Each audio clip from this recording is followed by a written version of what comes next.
constructive, and what they did was narrow the issues and clarify the issues that are still outstanding.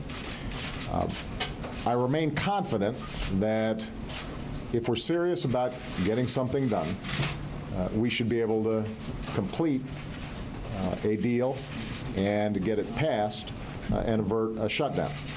But it's going to require a sufficient sense of urgency from all parties involved. It means that people have to recognize that a government shutdown has real consequences for real people. There was an interview that was done tonight on one of the nightly news networks. A man from Kentucky named J.T. Henderson.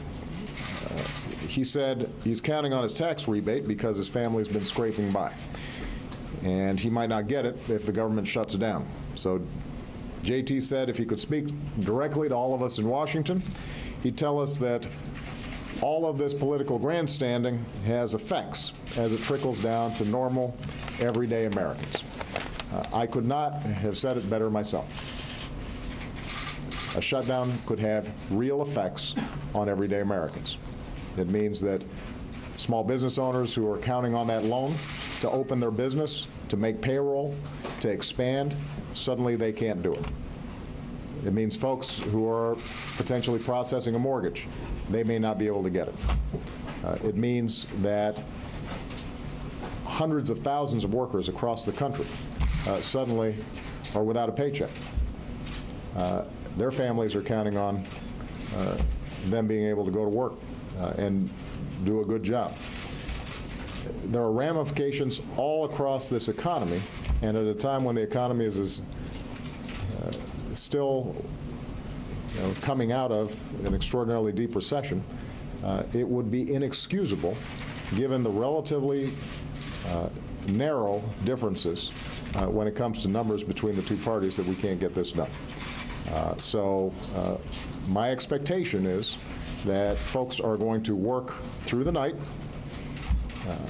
In the morning, I will check in with the respective staffs of the Speaker and the Majority Leader, as well as my team here.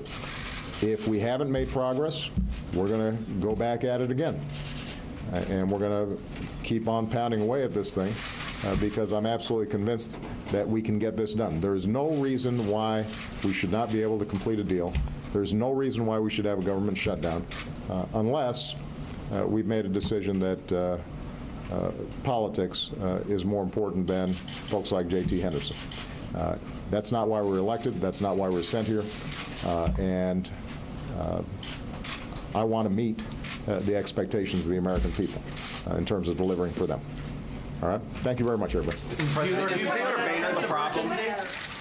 Mr. President Obama addressing the press corps after a meeting with Speaker of the House John Boehner and Senate Majority Leader Harry Reid to resolve the current budget impasse. The president saying it would be, quote, inexcusable if they were not able to avoid a government shutdown, saying the staffs of the respective sides would be working through the night. He would be checking in tomorrow. And also, I think I have with me Heather Boucher of the Center for